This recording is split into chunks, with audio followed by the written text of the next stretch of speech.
ان جاسوسوں نے 3 دنوں کے اندر فیضل فاطمی تک رسائی حاصل کر لی اور اس پر ثابت کر دیا کہ وہ اس کے زمین دوز گروہ کے افراد ہیں۔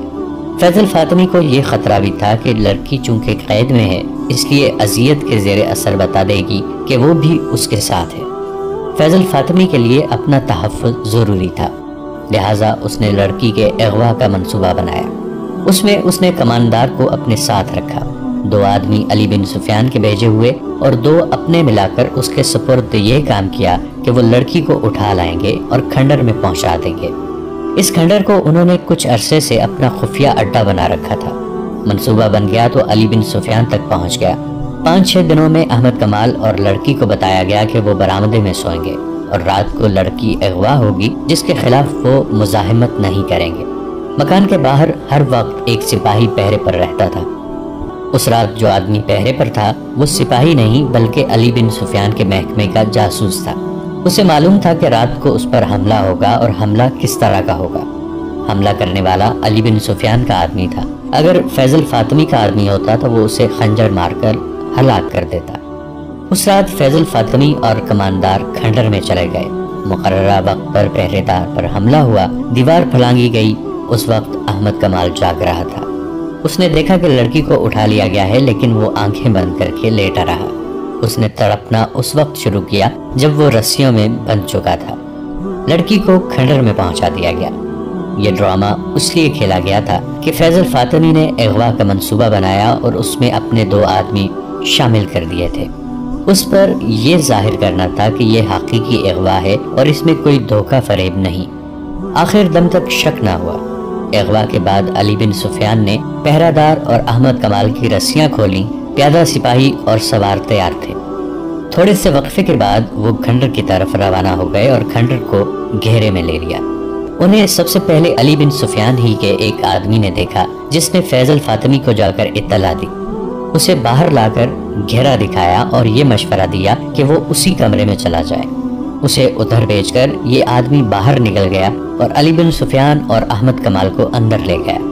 یہ اس آدمی کی دانش مندی تھی کہ اس نے فیضل فاطمی کو اسی کمرے میں چھپے رہنے پر قائل کر لیا تھا۔ اگر وہ کھنڈر کے بھول بھلائیوں جیسے کمروں، برآمدوں، گلیوں اور تہ خانوں میں نکل جاتا تو اسے پکڑنا آسان نہ ہوتا۔ کھنڈر بہت وسیع اور پیچیدہ تھے۔ باہر تو چاندنی تھی لیکن اندر تاریکی تھی جس میں تعاقب کیا جاتا تو وہ اپنے آدمیوں کے مارے جانے کا بھی خطرہ تھا۔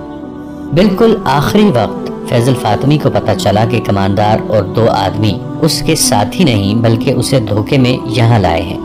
لڑکی سے یہ غلطی ہوئی کہ اس کے منہ سے کچھ ایسے الفاظ نکل گئے جس سے ظاہر ہو گیا کہ یہ بھی اس دھوکے میں شریک ہے۔ فیضل فاطمی کے 2 ساتھی اس کے پاس پہنچ گئے۔ دھوکہ بے نقاب ہو گیا اور لڑائی شروع ہو گئی۔ فیضل فاطمی نے لڑکی کے پیٹ میں نوک کی طرف سے تلوار ماری اور اس کا پیٹ چاک کر دیا۔ اس نے لڑکی کو غالباً اس لیے بھی قتل کرنا ضروری سمجھا تھا کہ وہ اس کے خلاف گواہی دینے کے لیے بھی زندہ نہ رہے۔ فیضل فاطمی اور اس کے ساتھیوں کو قید میں ڈال دیا گیا۔ علی بن سفیان نے تینوں کو الگ الگ قید میں رکھا اور تینوں کو رجب کا سر دکھا کر کہا، اپنے دوست کا انجام دیکھ لو۔ اگر تمہیں یہ توقع ہے کہ تمہیں فوراً سزا دے دی جائے گی تو یہ خیال دماغوں سے نکال دو۔ جب تک اپنے پورے گروہ کو سامنے نہیں لاؤ گے تمہیں پھر شکنجے میں باندھے رکھوں گا، جینے بھی نہیں دوں گا، مرنے بھی نہیں دوں گا۔ لڑکی کی حالت اچھی نہیں تھی۔ طبیبوں اور جراحوں نے اسے بچانے کی پوری کوشش کر ڈالی مگر کٹی ہوئی انتڑیوں کا کوئی علاج نہ ہو سکا۔ وہ پھر بھی مطمئن تھی جیسے اسے پیٹ کے مہلک زخم کی پرواہ ہی نہیں تھی۔ اس کا ایک ہی مطالبہ تھا کہ احمد کمال کو میرے پاس بیٹھا رہنے دو۔ سلطان ایوبی بھی اس کی عیادت کے لیے آئے۔ احمد کمال امیر مصر اور اپنی فوج کے سالار اعلیٰ کو دیکھ کر تعظیم کے لیے اٹھا تو لڑکی نے اس سے ہاتھ سے پکڑ کر اپنے پاس بٹھا لیا۔ احمد کمال سلطان ایوبی کی موجودگی میں بیٹھ نہیں سکتا تھا۔ آخر سلطان نے اسے لڑکی کے پاس بیٹھنے کی اجازت دے دی۔ سلطان ایوبی نے لڑکی کے سر پر ہاتھ پھیرا اور شفقت سے صحت یابی کی دعا کی۔ تیسری رات احمد کمال لڑکی کے سرانے بیٹھا ہوا تھا۔ لڑکی نے انوکھے سے لہجے میں پوچھا، احمد تم نے میرے ساتھ شادی کر لی ہے نا؟ میں نے اپنا وعدہ پورا کیا، تم نے اپنا وعدہ پورا کر دیا ہے، خدا نے میرے گناہ بخش دیے ہیں۔ اس کی زبان لڑکھڑانے لگی۔ اس نے احمد کمال کا ہاتھ اپنے دونوں ہاتھوں میں مضبوطی سے پکڑ لیا، مگر گرفت فوراً ڈھیلی پڑ گئی۔ احمد کمال نے کلمہ شریف پڑھا اور لڑکی کو خدا کے سپرد کر دیا۔ دوسرے دن سلطان ایوبی کے حکم کے مطابق لڑکی کو مسلمانوں کے قبرستان میں دفن کر دیا گیا۔ فیضل فاطمی نے اور اس کے ساتھیوں نے صرف 2 دن اذیتیں سہی اور اپنے گروہ کی نشاندہی کر دی۔ ان لوگوں کو بھی پکڑا گیا۔ مراکشی وقائع نگار اسد الاسدی نے سلطان ایوبی کے وقت کے ایک کاتب کے حوالے سے لکھا ہے کہ سلطان ایوبی رحمۃ اللہ علیہ نے جب فیضل فاطمی کی سزائے موت پر دستخط کیے تو سلطان زار و قطار رونے لگے تھے۔ یہ واقعہ 1171 عیسوی کا ہے۔ قاہرہ میں ایک مسجد تھی جو اتنی بڑی نہیں تھی کہ لوگ وہاں جمعہ کی نماز پڑھتے، اور اتنی چھوٹی بھی نہیں تھی کہ نمازیوں کی کمی ہوتی۔ یہ قاہرہ کے اس علاقے میں تھی جو شہر کا قریبی مسافات یا شہر کے باہر کا علاقہ تھا، جہاں درمیانے اور اس سے کم درجے کے لوگ رہتے تھے۔ مذہب کا احترام انہی لوگوں کے دلوں میں رہ گیا تھا، مگر ان کی بدنصیبی یہ تھی کہ تعلیم سے بے بہرہ تھے۔ جذباتی استدلال اور دلکش الفاظ سے فوراً متاثر ہوتے اور انہیں قبول کر لیتے تھے۔ صلاح الدین ایوبی نے مصر میں آ کر جو نئی فوج تیار کی، اس میں ان کنبوں کے افراد زیادہ بھرتی ہوئے تھے، جس کی 2 وجوہات تھیں۔ ایک تو یہ ذریعہ معاش تھا۔ سلطان ایوبی نے فوج کی تنخواہ میں کشش پیدا کی تھی اور متعدد سہولتیں بھی دی تھیں۔ دوسری وجہ یہ کہ لوگ جہاد کو فرض سمجھتے تھے، وہ اسلام کے نام پر جان اور مال قربان کرنے کو تیار رہتے تھے۔ اس دور میں اس جذبے کی شدید ضرورت تھی۔ سرکاری طور پر انہیں بتایا گیا کہ صلیبی دنیا عالم اسلام کا نام و نشان مٹا دینے کے لیے اپنے تمام تر ذرائع اور ہر طرح کے ہتھ کنڈے استعمال کر رہی ہے۔ 6-7 مہینوں سے یہ گمنام سی مسجد مشہور ہو گئی تھی۔ یہ شہرت نئے پیش امام کی بدولت تھی جو عشاء کی نماز کے بعد درس دیا کرتے تھے۔ پہلے پیش امام صرف 3 روز ایسی بیماری سے بیمار رہ کر مر گئے جنہیں کوئی حکیم اور سیانہ سمجھ ہی نہ سکا۔ وہ پیٹ کے درد اور آنتوں کی سوزش کی شکایت کرتے تھے اور اسی روگ سے وہ جہان فانی سے کوچ کر گئے۔ وہ عام سے ایک مولوی تھے جو صرف نماز باجماعت پڑھایا کرتے تھے۔ ان کی وفات کے اگلے ہی روز سرخ و سفید چہرے اور بھوری داڑھی والا ایک مولوی آیا جس نے امامت کے فرائض اپنے ذمے لینے کی پیشکش کی۔ لوگوں نے اسے قبول کر لیا۔ وہ کہیں جھونپڑے میں رہتا تھا۔ اس کی 2 بیویاں تھیں۔ اس نے لوگوں کو بتایا کہ وہ علم کا شیدائی اور مذہب کے سمندر میں غوطہ خور ہے۔ وہ خاطر و مدارات کا اور لوگوں سے نذرانے وصول کرنے کا قائل نہیں تھا۔ اس کی ضرورت صرف یہ تھی کہ اسے کشادہ اور اچھا مکان مل جائے جہاں وہ 2 بیویوں کے ساتھ عزت سے اور پردے میں رہ سکے۔ لوگوں نے مسجد کے قریب ہی اسے ایک مکان خالی کرا دیا جس کے کئی ایک کمرے تھے۔ لوگوں نے دیکھا کہ وہ دونوں بیویوں کے ساتھ اس مکان میں آیا۔ بیویاں سیاہ برقعوں میں مستور تھیں، ان کے ہاتھ بھی نظر نہیں آتے تھے، پاپوش تک چھپے ہوئے تھے۔ اسے لوگوں نے ضروری سامان وغیرہ دے کر آباد کر دیا۔ لوگ ایک تو اس کی ظاہری شخصیت سے متاثر ہوئے، لیکن جس جادو نے انہیں اس کا گرویدہ کیا وہ اس کی آواز کا جادو تھا۔ اس مسجد میں اس نے پہلی اذان دی تو جہاں جہاں تک اس کی آواز پہنچی سناٹا سطاری ہو گیا۔ ایک مقدس ترنم زمین و آسمان پر وجد طاری کر رہا تھا۔ یہ ایک طلسم تھا جو ان لوگوں کو بھی مسجد میں لے گیا جو گھروں میں نماز پڑھتے یا پڑھتے ہی نہیں تھے۔ اسی رات اس نے عشاء کی نماز کے بعد نمازیوں کو پہلا درس دیا اور انہیں کہا کہ وہ ہر رات درس دیا کرے گا۔ 6-7 مہینوں میں اس نے لوگوں کو اپنا گرویدہ بنا لیا۔ بعض لوگ تو اس کے مرید بن گئے۔ اس مسجد میں جمعہ کی نماز نہیں پڑھی جاتی تھی۔ اس پیش امام نے جو دراصل عالم تھا وہاں جمعہ کی نماز بھی شروع کر دی۔ 6-7 مہینوں بعد اس مسجد اور اس عالم پیش امام کی شہرت دور دور تک پہنچ گئی۔ شہر کے بھی کچھ لوگ اس کے درس میں جانے لگے۔ وہ اسلام کے جن بنیادی اصولوں پر زیادہ زور دیا کرتا تھا وہ تھے عبادت اور محبت۔ وہ لڑائی جھگڑے اور جنگ و جدل کے خلاف سبق دیا کرتا تھا۔ اس نے لوگوں کے ذہنوں میں یہ عقیدہ پختہ کر دیا تھا کہ انسان اپنی تقدیر خود نہیں بنا سکتا، جو کچھ ہے وہ خدا کے ہاتھ میں ہے۔ انسان کمزور سا ایک کیڑا ہے۔ اس عالم کا انداز بیان بڑا ہی پر اثر ہوتا تھا۔ وہ قرآن ہاتھ میں لے کر ہر بات قرآن کی کسی نہ کسی آیت سے واضح کرتا تھا۔ صلاح الدین ایوبی کی وہ بے حد تعریف کیا کرتا اور اکثر کہا کرتا تھا کہ یہ مصر کی خوشبختی ہے کہ اس ملک کی امارت اسلام کے ایسے شیدائی کے ہاتھ میں ہے۔ اس نے جہاد کا فلسفہ اور مفہوم بھی پیش کیا تھا جو لوگوں کے لیے نیا تھا، لیکن انہوں نے بلا حیل و حجت اسے تسلیم کر لیا۔ ایک رات عشاء کی نماز کے بعد وہ درس شروع کرنے لگا تو ایک آدمی نے اٹھ کر عرض کی، عالم عالی مقام، خدا آپ کے علم کی روشنی جنات تک اور اس مخلوق تک بھی پہنچائے جو ہمیں نظر نہیں آتی۔ میں اپنے 8 دوستوں کے ساتھ بہت دور سے آیا ہوں، ہم آپ کے علم کی شہرت سن کے آئے ہیں۔ اگر گستاخی نہ ہو اور عالم عالی مقام کی خفگی کا باعث نہ بنے تو ہمیں جہاد کے متعلق کچھ بتائیں۔ ہم شک میں ہیں، لوگوں نے بتایا ہے کہ ہمارا جہاد کا مطلب غلط بتایا جا رہا ہے۔ 7-8 آوازیں سنائی دیں، ہم نے یہ درس نہیں سنا تھا۔ ایک نے کہا، یہ وقت کی آواز ہے جو ہمارے کانوں میں بگاڑ کر ڈالی گئی ہے، ہم صحیح بات سننا چاہتے ہیں۔ عالم نے کہا، یہ قرآن کی آواز ہے جسے کوئی نہیں بگاڑ سکتا، میرا فرض ہے صحیح آواز کو 1000 بار دہراؤں تاکہ یہ ہر کان میں پہنچ جائے۔ جہاد کا مطلب یہ نہیں کہ دوسروں کی زمین پر قبضہ کرنے کے لیے ان کی گردنیں کاٹو، جہاد کا مطلب قتل و غارت نہیں، خون خرابہ نہیں۔ اس نے قرآن سے ایک آیت پڑھی اور اس کی تفسیر یوں بیان کی، یہ علم میرا نہیں، یہ فرمان خداوندی ہے کہ تم بدی اور گناہ کے خلاف لڑتے ہو تو اسے جہاد کہتے ہیں جو ہم سب پر فرض کر دیا گیا ہے۔ کیا تم نے نہیں سنا کہ اسلام تلوار کے زور سے نہیں، پیار کے زور سے پھیلا ہے؟ جہاد کی شکل بعد میں آگے بگڑی ہے اور یہ انہوں نے بگاڑی ہے جو بادشاہی کے دلدادہ ہیں۔ عیسائی بھی دوسروں کے ملکوں کو اپنی سلطنت بنانے کے لیے جنگ و جدل کو مقدس جنگ کہتے ہیں، اور مسلمان بھی اسی ارادے سے قتل و غارت کو جہاد کہتے ہیں۔ یہ صرف حکومتیں اور بادشاہتیں قائم کرنے کے ڈھنگ ہیں، لوگوں کو مذہب کے نام پر بھڑکا کر لڑایا جاتا ہے اور اس طرح بادشاہوں کی بنیادیں مضبوط کی جاتی ہیں۔ تو کیا امیر مصر سلطان صلاح الدین ایوبی ہمیں گمراہ کر کے لڑا رہا ہے؟ اس آدمی نے پوچھا جس نے جہاد کا صحیح مطلب سمجھنا چاہا تھا۔ نہیں، عالم نے جواب دیا، صلاح الدین ایوبی پر اللہ کی رحمت ہو، اسے بڑوں نے جو بتایا ہے وہ سچے مسلمان کی حیثیت سے پوری نیک نیتی سے اس پر عمل کر رہا ہے۔ اس کے دل میں عیسائیوں کی نفرت ڈال دی گئی ہے، اس کے مطابق عمل کر رہا ہے۔ ذرا غور کرو کہ عیسائی اور مسلمان میں کیا فرق ہے، دونوں کا نبی مشترک ہے، آگے آ کر ذرا اختلاف پیدا ہو گیا ہے۔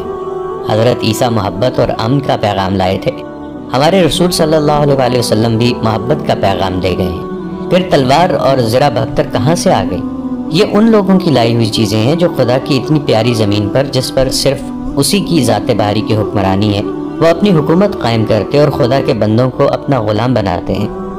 میں امیر مصر کے دربار میں حاضری دوں گا اور اس کی خدمت اقدس میں جہاد کا صحیح نقطہ نظر واضح کروں گا۔ امیر مصر صلاح الدین ایوبی نے صحیح جہاد شروع کر رکھا ہے جو جہالت اور بے علمی کے خلاف ہے۔ اس نے خطبے سے خلیفہ کا نام نکال کے بہت بڑا جہاد کیا ہے۔ اس نے مدرسے کھول کر بھی جہاد کیا ہے، لیکن مدرسوں میں یہ خرابی ہے کہ جہاں مذہب اور معاشرت کی تعلیم دی جاتی ہے وہاں عسکری تربیت بھی دی جاتی ہے۔ بچوں کو خدا کے نام پر غارت گری کے سبق دیے جاتے ہیں، انہیں تیغ زنی اور تیر اندازی بھی سکھائی جاتی ہے۔ جب تم اپنے بچوں کے ہاتھوں میں تلوار اور تیر کمان دو گے تو انہیں یہ بھی بتاؤ گے کہ ان سے وہ کیسے ہلاک کریں گے۔ ظاہر ہے کہ تم انہیں کچھ انسان دکھاؤ گے اور کہو گے کہ وہ تمہارے دشمن ہیں، انہیں ہلاک کرو۔ عالم کی آواز میں ایسا اثر تھا اور اس کے دلائل میں اتنی کشش تھی کہ سننے والے مسحور ہو جاتے تھے۔ اس نے کہا، اپنے بچوں کو دوزخ کی آگ سے بچاؤ، ان کے ساتھ تم بھی دوزخ میں جاؤ گے کیونکہ اپنے بچوں کو غلط راستے پر ڈالنے والے تم تھے۔ تمہیں جنت میں اپنے بادشاہ اور فوجوں کے ساتھ سالار نہیں لے جائیں گے، پیش امام اور وہ عالم دین لے جائیں گے جن کے ہاتھ میں مذہب اور علم کی قندیل تھی۔ تم دنیا میں ان کے پیچھے چلو گے تو وہ روز قیامت بھی تمہیں اپنے پیچھے جنت میں لے کے جائیں گے۔ روز قیامت جس کے ہاتھ انسان کے خون سے لال ہوں گے اسے ساری عمر کے اچھے اعمال اور ساری عمر کی نمازوں کے باوجود دوزخ میں ڈال دیا جائے گا۔ ایک نقطہ اور سمجھ لو، تم زکوٰۃ بیت المال کو دیتے ہو، بیت المال حاکم وقت کا ہوتا ہے، زکوٰۃ غریبوں اور ناداروں کا حق ہے، حاکم وقت غریب اور نادار نہیں ہوتا۔ تمہاری زکوٰۃ جو بیت المال میں جاتی ہے اس سے گھوڑے اور ہتھیار خریدے جاتے ہیں جو انسانوں کو ہلاک کرنے کے کام آتے ہیں، لہٰذا جو فرض ادا کر کے تم جنت میں جا سکتے ہو وہ فرض ادا کر کے تم دوزخ میں ٹھکانہ بناتے ہو، لہٰذا زکوٰۃ بیت المال میں نہ دو۔ عالم نے موضوع بدلا اور کہا، بہت سی باتیں عام ذہن کے انسانوں کی سمجھ میں نہیں آتی، انہیں بتاتا بھی کوئی نہیں۔ کیا تم نہیں دیکھتے کہ تمہارے اندر ایک حیوانی جذبہ ہے؟ کیا تم عورت کی ضرورت محسوس نہیں کرتے؟ کیا یہی جذبہ نہیں جو تمہیں بدکاری کے اڈوں پر لے جاتا ہے؟ یہ جذبہ خدا نے خود پیدا کیا ہے، یہ کسی انسان کا پیدا کردہ نہیں۔ تم اس کی تسکین کر سکتے ہو، اسی لیے خدا نے تمہیں حکم دیا ہے کہ بیک وقت گھر میں 4 بیویاں رکھو۔ اگر تم غریب ہو اور ایک بیوی بھی نہیں لا سکتے تو کسی عورت کو اجرت دے کر اس حیوانی جذبے کی تسکین کر سکتے ہو جو تم میں خدا نے پیدا کیا ہے، اور انسان اسی جذبے کی پیداوار ہے۔ مگر بدی سے بچو، 1 2 2 3 3 4 4 بیویاں گھر میں رکھو۔ ان بیویوں کو اور اپنی بیٹیوں کو گھروں میں چھپا کر رکھو۔ میں دیکھ رہا ہوں کہ جوان لڑکیوں کو بھی عسکری تربیت دی جا رہی ہے اور انہیں بھی گھڑ سواری اور شتر سواری سکھائی جا رہی ہے۔ زنانہ مدرسوں میں انہیں زخمیوں کی مرہم پٹی اور انہیں سنبھالنے کے طریقے سکھائے جا رہے ہیں تاکہ وہ سب ان جنگ کے زخمیوں کو سنبھالیں اور اگر ضرورت پڑے تو لڑیں بھی۔ یہ ایک بدعت ہے، اپنی لڑکیوں کو اس بدعت سے بچاؤ۔ یہ باتیں اپنے ان دوستوں اور پڑوسیوں کو بھی سناؤ جو مسجد میں نہیں آتے۔ خدا کے احکام اور کارناموں میں مت دخل دو، یہ بہت بڑا گناہ ہے۔ عالم نے درس ختم کیا تو سامعین، جن کی تعداد اتنی ہو گئی تھی کہ بہت سے لوگ پیچھے کھڑے تھے، مسجد میں بیٹھنے کو جگہ نہ تھی، اٹھ کر عالم سے ہاتھ ملانے اور جانے لگے۔ بعض نے اس کے ہاتھ چومے، جھک کر مصافحہ تو ہر کسی نے کیا۔ ایک ایک کر کے سب لوگ چلے گئے، صرف 2 آدمی عالم کے سامنے بیٹھے رہے۔ ان میں سے ایک وہ آدمی تھا جس نے کہا تھا کہ مجھے جہاد کے متعلق بتائیے۔ اس آدمی نے لمبا چوغا پہن رکھا تھا، سر پر چھوٹی سی پگڑی اور اس پر چوڑا پھولدار رومال پڑا ہوا تھا۔ اس کی داڑھی لمبی اور سیاہ اور مونچھیں گہری تھی۔ لباس سے وہ درمیانہ درجے کا آدمی معلوم ہوتا تھا۔ اس کی ایک آنکھ پر ہرے رنگ کا پٹی نما کپڑا تھا جو 2 دھاگوں سے اس کے سر کے ساتھ بندھا تھا۔ اس کپڑے نے اس کی ایک آنکھ ڈھانپ رکھی تھی۔ عالم کے پوچھنے پر اس نے بتایا کہ اس کی یہ آنکھ خراب ہے۔ دوسرے آدمی کا لباس بھی معمولی سا تھا، اس کی بھی داڑھی لمبی اور گھنی تھی۔ مسجد میں عالم کے پاس یہی 2 آدمی رہ گئے تھے، ان کے ساتھ 6 اور آدمی تھے جو جہاد کا درس لینے آئے تھے۔ وہ مسجد کے دروازے کے باہر کھڑے تھے، شاید وہ اپنے ساتھیوں کے انتظار میں تھے۔ کیوں، تمہارا شک ابھی رفع نہیں ہوا؟ عالم نے مسکرا کر ان دونوں سے پوچھا۔ میرا خیال ہے بے شک رفع ہو گیا ہے، آنکھ کی ہری پٹی والے نے جواب دیا۔ ہم شاید آپ ہی کی تلاش میں ہیں، ہم نے آدھا مصر چھان مارا ہے، ہمیں مسجد کا محل وقوع اور نشانیاں غلط بتائی گئی تھی۔ کیا آدھے مصر میں تمہیں مجھ سے بہتر کوئی عالم نہیں ملا؟ تلاش جو صرف آپ کی تھی، اس آدمی نے جواب دیا۔ کیا ہم صحیح جگہ آ گئے ہیں؟ آپ کا درس بتاتا ہے کہ ہم آپ ہی کی تلاش میں تھے۔ عالم نے باہر کی طرف دیکھا اور بے توجہی کے انداز سے بولا، معلوم نہیں موسم کیسا رہے گا، بارش آئے گی، ہری پٹی والے نے کہا۔ آسمان بالکل صاف ہے، عالم نے کہا۔ ہم گھٹائیں لائیں گے، ہری پٹی والے نے کہا اور قہقہہ لگایا۔ عالم مسکرایا اور رازداری سے پوچھا، کہاں سے آئے ہو؟ 1 مہینے سے ہم سکندریہ میں تھے، اس آدمی نے جواب دیا۔ اس سے پہلے شوبک میں تھے۔ مسلمان ہو؟ فدائی، ہری پٹی والے نے کہا۔ ابھی مسلمان ہی سمجھو۔ اور وہ اپنے ساتھی کے ساتھ بڑی زور سے ہنسا۔ میں آپ کو اس فن کا استاد مانتا ہوں، دوسرے نے عالم سے کہا۔ مجھے بالکل یقین نہیں آ رہا تھا کہ یہ آپ ہیں، آپ ناکام نہیں ہو سکتے، اور کامیابی آسان بھی نہیں، عالم نے کہا۔ صلاح الدین کو شاید تم نہیں جانتے، بے شک میں نے ان تمام لوگوں کے دلوں میں جہاد اور جنس کے متعلق اسلامی نظریات کے خلاف شکوک پیدا کر دیے ہیں، لیکن صلاح الدین نے جو مدرسے کھولے ہیں وہ شاید ہماری کوششوں کو آسانی سے کامیاب نہ ہونے دیں۔ اس نے پوچھا، تم نے مجھے یہ کیوں کہا تھا کہ میں جہاد پر دست ہوں؟ شوبیک میں ہمیں بتایا گیا تھا کہ آپ کی سب سے بڑی نشانی یہی ہے، ہری پٹی والے نے جواب دیا۔ یہ تمام الفاظ جو آپ نے درس میں بولے ہیں ہمیں وہاں بتائے گئے تھے۔ ہمیں یہ بھی بتایا گیا تھا کہ آپ جہاد کے بعد جنسی جذبے کا ذکر ضرور کریں گے۔ آپ نے اپنا سبق بڑی محنت سے یاد کیا ہے۔ میرا نام کیا ہے؟ عالم نے پوچھا۔ کیا آپ ہمارا امتحان لینا چاہتے ہیں؟ اس آدمی نے جواب دیا۔ کیا آپ کو ہم پر شک ہے؟ ہمیں ایک دوسرے کے نام نہیں، صرف نشانیاں بتائی جاتی ہیں۔ تم کس کام سے آئے ہو؟ عالم نے پوچھا۔ فدائی کس کام سے آیا کرتے ہیں؟ ہری پٹی والے نے پوچھا۔ تمہیں میرے پاس کیوں بھیجا گیا ہے؟ عالم نے پوچھا۔ ایک اونٹنی کے لیے، اس آدمی نے جواب دیا۔ آپ کے پاس 2 ہیں، ہمیں آپ کے پاس نہ بھیجا جاتا، مگر آپ کو اطلاع مل گئی ہوگی کہ سلطان صلاح الدین ایوبی کے ایک نائب سالار رجب سوڈانی کے ساتھ شبک سے 3 اونٹنیاں روانہ کی گئی تھیں۔